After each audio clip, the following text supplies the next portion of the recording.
Audio 1 प्रसन्नता हर परिस्थिति में संभव। लेखक वेदमूर्ति तपोनिष्ठ पंडित श्री राम शर्मा आचार्य। मनुष्य के हृदय भंडार का द्वार खोलने वाला, उसे निम्नता से उच्चता की ओर ले जाने वाला तथा विषाद को हर्ष में बदलने वाला कोई रसायन है तो वह है प्रमोदिता, प्रसन्नता। उच्चता के गुणों का विकास करने वाला यही एक गुण है। प्रसन्न रहकर ही व्यक्ति अपनी शक्तियों का समुचित विकास कर सकता है तथा अपनी छिपी हुई शक्तियों का उपयोग कर आगे बढ़ सकता है। प्रसन्नता की वृत्ति हास के रूप में अभिव्यक्त होती है और हास या प्रसन्नता मनुष्य जीवन की अपरिहार्य आवश्यकता है। जीवन यापन के लिए जहाँ धन, वस्त्र, भोजन एवं जल की आवश्यकता पड़ती है, वहीं उसे हल्का फुल्का बनाने के लिए प्रसन्नता भी आवश्यक है। प्रसन्नता मरते हुए मनुष्य में प्राण फूंकने के समान है। जीवन यात्रा के समय में मनुष्य को अनेक कठिनाइयों एवं समस्याओं का सामना करना पड़ता है, किंतु हंसी का अमृत पान कर मनुष्य जीवन संग्राम में हंसते हंसाते विजय प्राप्त कर सकता है। इतिहास के पृष्ठों पर निगाह डालें तो पता चलेगा कि महान व्यक्तियों के संघर्षपूर्ण जीवन की सफलता का रहस्य प्रसन्नता रूपी रसायन का अनवरत सेवन करते रहना ही है। रविंद्रनाथ टैगोर, तिलक, ईसा, विवेकानंद, महात्मा गांधी आदि इसका प्रत्यक्ष उदाहरण है कि किस तरह से प्रसन्नता के मूल मंत्र को अपना जीवन दर्शन बनाकर संघर्षमय एवं कर्तव्य प्रधान कठोर जीवन को सफल एवं दिव्य बनाया जा सकता है। प्रसन्न मनुष्य के सौभाग्य का चिन्ह है। जो व्यक्ति हर समय प्रसन्नचित्त रहता है, उसके पास लक्ष्मी का निवास होता है। जिसकी मुस्कान चली जाती है, प्रसन्नता तिरोहित हो जाती है, लक्ष्मी रूठ जाती है। श्री लक्ष्मी का बहुत लोकप्रिय नाम है। हंसने से, प्रसन्न रहने से मनुष्य के मुख पर एक श्री विराजमान रहती है, जो संसार के समस्त श्रेयों को खींचकर ले आती है। प्रसन्न चेतता व्यक्ति को देखकर लोग प्रसन्न होते हैं, उसकी ओर आकर्षित होते हैं, उसकी मैत्री प्राप्त करना चाहते हैं। प्रसन्नता एक आध्यात्मिक वृत्ति है, एक दैवी चेतना है। इसका आश्रय ग्रहण करने वाले के शोक संताप भाग जाते हैं। प्रमुदित मन और प्रसन्नचित्त व्यक्ति के पास बैठकर लोग अपना दुख दर्द भूल जाते हैं, सुख और संतोष का अनुभव करते हैं। मुदितात्मा व्यक्ति देवदूत होता है, संसार कलुष दूर करने वाला होता है। संसार के किसी भी महापुरुष का जीवन देख लिया जाए, उसके अन्य गुणों के साथ प्रसन्नता का गुण प्रधान रूप से जुड़ा हुआ मिलेगा। हर स्थिति एवं परिस्थिति में एक रस प्रसन्न रहना महापुरुषों की सफलता का सबसे बड़ा रहस्य रहा है। प्रसन्नता मनुष्य की कार्य क्षमता को कई गुना बढ़ा देती है। प्रसन्न मन व्यक्ति 1 घंटे में जितना काम कर लेता है, खिन्न मन और व्यग्र मस्तिष्क वाला व्यक्ति उतना काम 1 दिन में भी नहीं कर पाता। इसके अतिरिक्त प्रसन्नता की स्थिति में जो कार्य कुशलता आती है, वह क्लांत मन स्थिति में नहीं। जो कार्य प्रसन्नता पूर्वक उत्साह के साथ प्रारंभ किया जाता है, वह अवश्य पूर्ण सफल होता है। कार्यारंभ की प्रसन्नता उसकी सफलता की पूर्व सूचना है। जो काम रोते, छींकते और खिन्न मन से किया जाता है, उसका पूर्ण एवं फलीभूत होना संदिग्ध ही रहता है। ऐसी स्थिति में किए हुए कार्य बहुधा असफल ही रहते हैं। अप्रसन्न, उदास एवं खिन्न रहने वाले व्यक्ति की सारी शक्तियां शिथिल हो जाती हैं। विषादोत्पादक स्थिति में एक ऐसी तपन होती है जो मानव जीवन के सारे उपयोगी तत्वों को जला डालती है। खिन्नता मानव जीवन का भीषण अभिशाप है। यह जीती जागती नरक की भयानक ज्वाला की भांति मनुष्य को दीनहीन, दुखी और दरिद्र बनाकर रख देती है। जिनके चेहरे पर मुस्कान नहीं, हंसी नहीं, प्रसन्नता नहीं, कोई भी उसके पास बैठना, उसे याद करना, उसके संपर्क में रहना पसंद नहीं करता। हर आदमी उससे दूर भागता है, जिससे उसका जीवन एकाकीपन के भार से दबकर दुरूह बन जाता है। अप्रसन्न प्रवृत्ति के व्यक्ति क्या सार्वजनिक और क्या पारिवारिक किसी भी स्थिति में सुख और आनंद नहीं पा सकते हैं। ऐसे व्यक्तियों के परिवार में एक सूनापन छाया रहता है। न कोई खुलकर हंस पाता है और न बोल पाता है। यहाँ तक कि हंसी खुशी का जन्म सिद्ध अधिकार रखने वाले बच्चे तक सहमे सहमे एक कोने में दुबके रहते हैं। अप्रसन्न प्रकृति का व्यक्ति भयानक रूप से ईर्ष्यालु होता है। वह स्वयं तो हंसी खुशी पूर्वक नहीं ही रह पाता, दूसरों को भी हंसते नहीं देख सकता। उन्मुक्त खुलकर हंसने वाले को वह मन में कोसता और बुरा भला कहता रहता है। ऐसे व्यक्ति को हर आदमी का हास अपना उपहास अनुभव होता है। उसे ऐसा लगता है कि हंसने वाला उस पर व्यंग कर रहा है, हंसी के बहाने उसका अपमान एवं तिरस्कार कर रहा है। जहाँ पर वह हंसी का विरोध नहीं कर सकता, वहाँ तो मन ही मन जलता भुनता रहता है, और जहाँ पर वह हंसी का विरोध कर सकने की स्थिति में होता है, वहाँ के प्रसन्न वातावरण की हत्या किए बिना नहीं मानता। जीवन में जिसने प्रसन्नता का महत्व नहीं समझा, उसने मानो सौभाग्यपूर्ण अभ्युदय के द्वार ही बंद कर दिए। रुदन, विषाद और मनहूसियत को प्रश्रय देने वाले व्यक्ति का जीवन अपने में एक ऐसा अभिशाप बन जाता है जिसका फल अनिष्ट एवं अमंगल के अतिरिक्त कुछ नहीं होता। मनुष्य का जीवन रोते बिलखते कटने के लिए नहीं, बल्कि हंसते खेलते और गाते मुस्कुराते हुए महोत्सव की भांति आनंद लेने के लिए ही है। जीवन में ऐसी घटनाएं तथा परिस्थितियां भी आती हैं जब हंसी खुशी एक अपराध मानी जा सकती है, किंतु इसका यह मतलब कदापि नहीं है कि उस दुखद परिस्थिति को इतनी गहराई तक अपना लिया जाए कि सारा जीवन ही विषादपूर्ण बनकर रह जाए। संसार क्रम के अनुसार अनेक परिस्थितियों में मनुष्य के दो आंसुओं की भी आवश्यकता हो सकती है, किंतु उनको आंसू देने चाहिए जितने का कि अधिकार उनको है। संपूर्ण जीवन को आंसुओं के रूप में उड़ेल देना बुद्धिमानी नहीं। आंसू मनुष्य जीवन के अपवाद और हास उसके जीवन का सत्य है, यथार्थ है। अंग्रेजी में किसी विद्वान का कथन है, man is a laughing animal, अर्थात मनुष्य एक हंसने वाला प्राणी है। मनुष्य और पशुओं के बीच भिन्नता सूचित करने वाले बुद्धि, विवेक तथा सामाजिक आदि जहाँ अनेक लक्षण हैं, वहाँ एक हास्य भी है। पशुओं को कभी हंसते नहीं देखा गया है। यह सौभाग्य, यह नैसर्गिक अधिकार एकमात्र मनुष्य को ही प्राप्त हुआ है। जिस मनुष्य में हंसने का स्वभाव नहीं, उसमें पशुओं का एक बड़ा लक्षण मौजूद है, ऐसा मानना होगा। संसार में असंख्यों प्रकार के मनुष्य हैं। उनके रहन सहन, आहार विहार, आस्था विश्वास, आचार विचार, प्रथा परंपरा, भाषा भाव एवं स्वभावगत विशेषताओं में भिन्नता पाई जा सकती है, किंतु एक विशेषता में संसार के सारे मनुष्य एक हैं। वह विशेषता है हास्य। काले गोरे, लाल पीले, पढ़े बेपढ़े, नाटे लंबे, सुंदर असुंदर का भेद होने पर उनकी भिन्नता के बीच हंसी की वृत्ति सब में समभाव से विद्यमान है। प्रसिद्ध विद्वान मैल्कम ने एक स्थान पर दुख प्रकट करते हुए कहा है, संसार में आज हंसी की सबसे अधिक आवश्यकता है, किंतु दुख है कि दुनिया में उसका अभाव होता जा रहा है। कहना होगा कि श्री मैल्कम का यह कथन बहुत महत्व रखता है और उनकी हंसी के अभाव पर दुखी होना उचित ही है। देखने को तो देखा जाता है कि आज भी लोग हंसते हैं, वह उनकी व्यक्तिगत हंसी होती है, किंतु सामाजिक तथा सामूहिक हंसी दुनिया से उठती चली जा रही है। उसके स्थान पर एक अनावश्यक, एक कृत्रिम गंभीरता लोगों में बढ़ती जा रही है। ऐसा करने में उनका विचार होता है कि लोग उनको गहन, गंभीर और उत्तरदायी व्यक्ति समझकर आदर करेंगे, समाज में उनका वजन बढ़ेगा। यह बात सही है कि गंभीरता जीवन में वांछित गुण है, किंतु यह ठीक तभी है जब आवश्यकतानुसार हो और यथार्थ हो।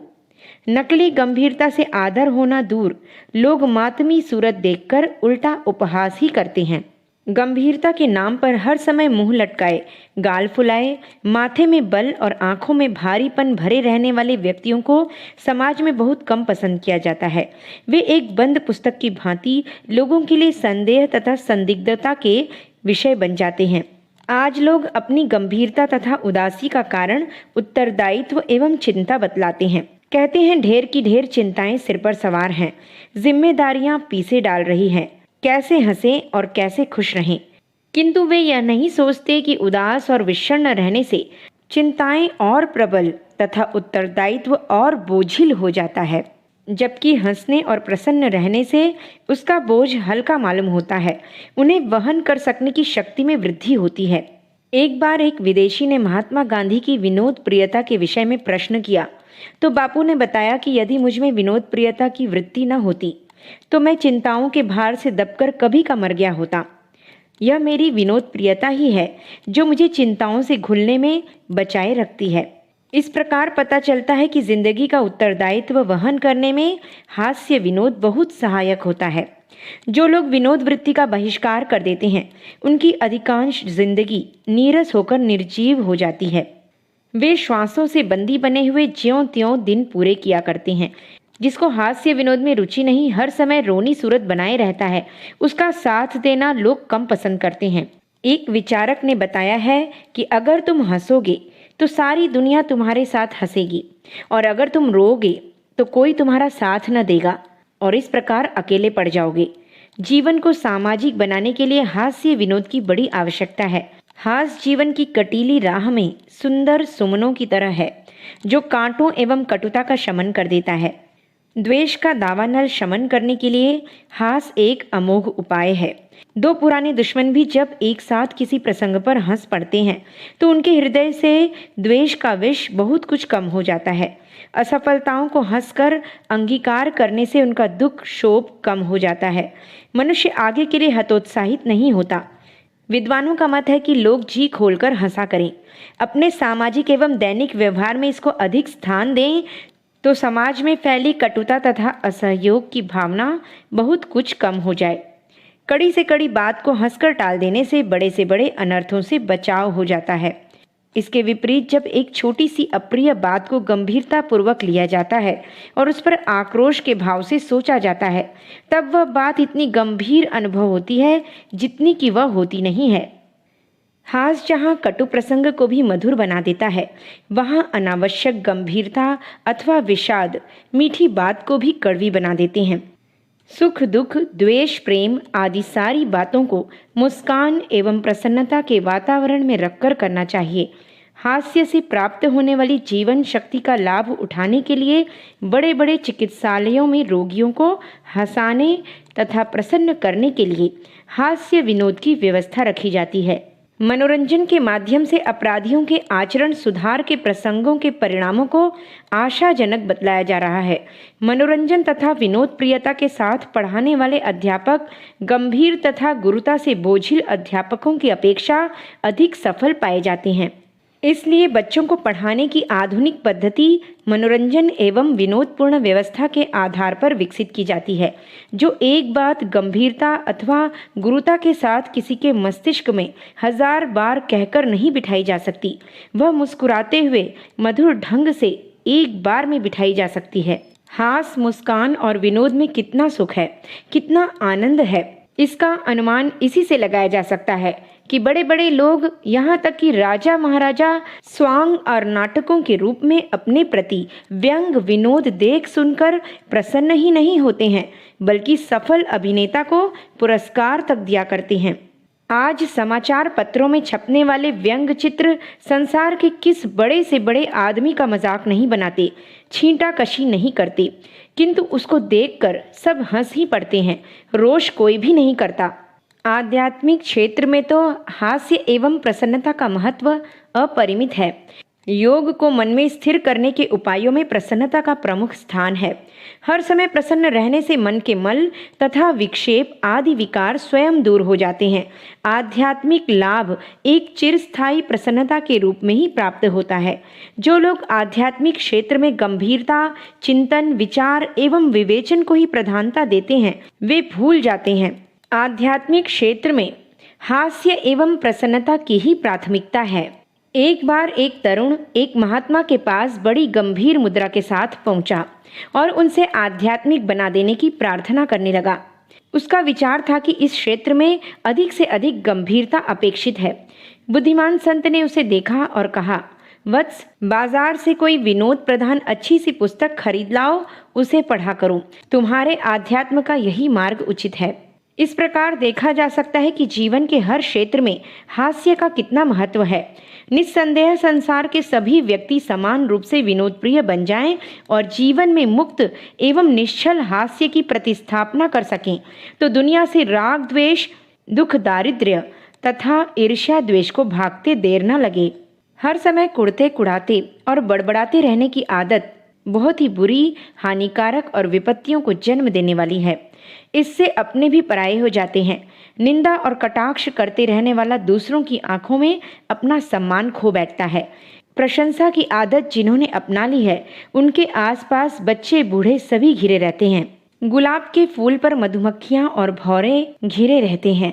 उसकी सुगंध से दूर दूर तक के लोगों का चित्त प्रसन्न रहता है। संतुष्ट और प्रसन्न चित्त रहने वाले चेहरे हर घड़ी मधुर मुस्कान खेलती रहती है।